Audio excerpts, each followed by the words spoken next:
Assalamualaikum students, hope you are fine. I am Ali Beg, your physics teacher. Today I am record my first introductory lecture about simple harmonic motion and waves. ये 10th class physics का first chapter है। जैसा कि हम लोगों ने 9th class में पहले फिज़िक्स के 9 चैप्टर पढ़े और चूँकि ये 10th क्लास है और बिल्कुल 10th क्लास में आप 10th चैप्टर से ही स्टार्ट करेंगे और हमारा फर्स्ट चैप्टर जो है वो है simple harmonic motion and waves.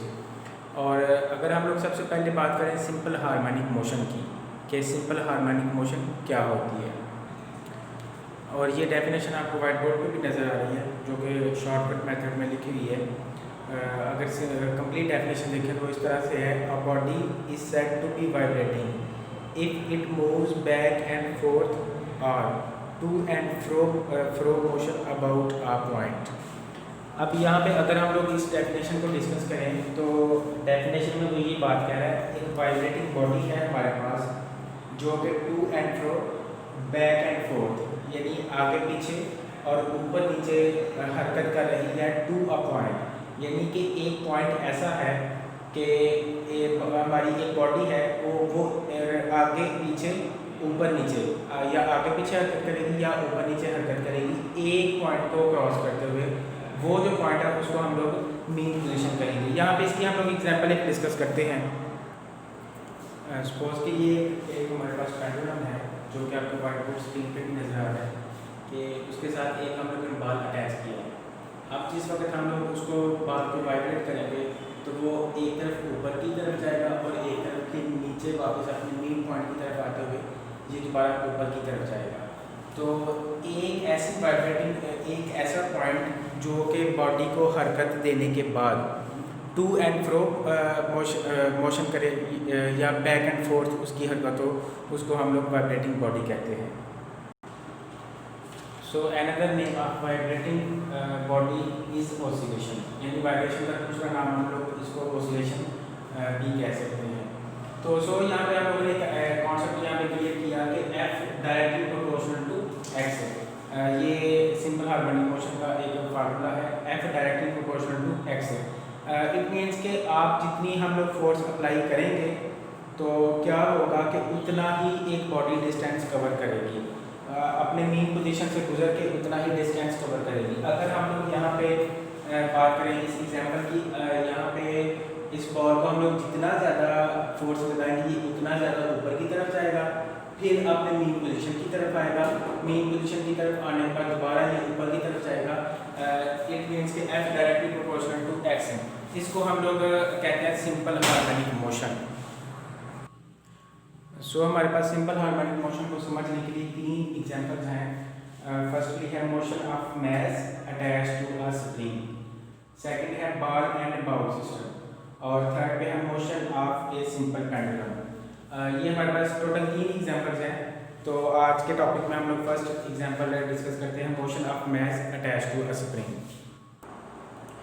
So students, इसको हम लोग एक इसका जो टॉपिक नेम है motion of mass attached to a spring, इससे हम लोग इसको समझते हैं कि इसका मीनिंग ही हमें बता रहा है कि मोशन ऑफ मास के अटैच टू स्प्रिंग, एक स्प्रिंग के साथ हम लोग ने मास अटैच किया उसकी मोशन किस तरह से होगी उसको हम लोग डिस्कस करते हैं। सो स्टूडेंट्स, ये फर्स्ट वाला आपको व्हाइट बोर्ड पर नजर आ रहा है कि ये मेरे पास एक हॉरिजॉन्टल सरफेस है, ये यहाँ पे एक स्प्रिंग मैंने अटैच किया होगा जो कि फिक्स है, ये साइड इसकी फिक्स है एंड अदर साइड स्प्रिंग की वो फिक्स नहीं है। तो ये स्प्रिंग इस वक्त अपनी एक्चुअल हालत में खड़ा है, यहाँ पे हम लोग इसको अपनी एक्चुअल हालत में छोड़ दिया। सेकंड में हम लोग क्या करेंगे कि इस वाले स्प्रिंग को यहाँ से पकड़ के खींचेंगे और जिस वक्त हम लोग इसको फोर्स लगाएंगे तो ये क्या करेगा, अपनी हालत को छोड़ के ये आगे फैल जाएगा, स्प्रिंग जो है वो ओपन हो जाएगा। और जिस वक्त उस फोर्स को हम लोग छोड़ेंगे, छोड़ने के बाद जितना ये स्प्रिंग फैल रहा है ये उतनी ज़्यादा उसमें रिस्टोरिंग फोर्स पैदा होती जा रही है। इसकी मिसाल हम लोग ऐसे ले सकते हैं कि जो बाल पेन के अंदर स्प्रिंग होता है, अगर वो बिल्कुल लाइट सा स्प्रिंग होता है, अगर हम लोग उसको खींचते हैं तो क्या होता है कि वो खींचने के बाद वो दोबारा से उसी अपनी हालत में वापस आ जाता है। जिस वक्त हम लोग उसको खींचते हैं, जैसा कि इस पर हम लोगों ने इसको खींचते हैं तो उसमें रिस्टोरिंग फोर्स पैदा हो जाती है।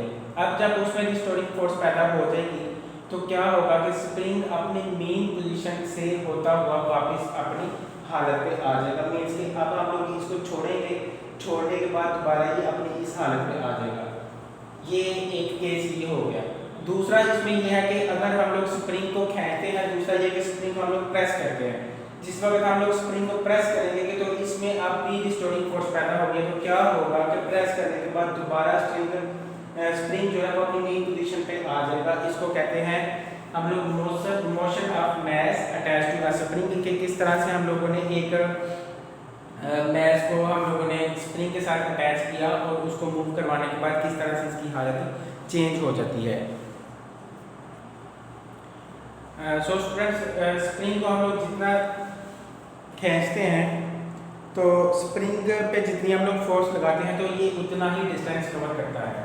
तो इट मीन्स कि ये हुक्स लॉ को ओबे कर रहा है। हुक्स लॉ क्या कहता है कि एक बॉडी है, उसके ऊपर आप जितनी फोर्स लगाएंगे वो उतना ही डिस्टेंस कवर करेगी। तो ये यहाँ पे मैंने हुक्स लॉ को लिख दिया, F directly proportional to x है। अब अगर हम लोग अपनी बुक देखें तो बुक के ऊपर F directly proportional minus x है। अब यहाँ पे क्वेश्चन ये है कि यहाँ पे माइनस x क्यों लगाया गया। यहाँ पे नेगेटिव साइन लगाने का मतलब ये है कि फोर्स को हम लोग जिस तरफ मर्जी लगा लें, इससे स्प्रिंग ने दोबारा मेन पोजीशन पे ही आना है। सो इसको directly F directly proportional to minus x हो जाएगा।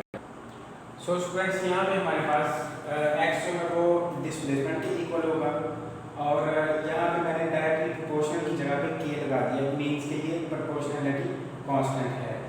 तो इसमें हम लोग अब इसमें थोड़ा सा मैथमेटिकली ऑपरेशन इसका करेंगे कि यहाँ पे k इस तरफ ही रहेगा और माइनस एफ ओवर एक्स ये इस तरफ आ जाएगा। इसको सीधे हाथ करके लिखें, k is equal to minus F over X आ जाएगा।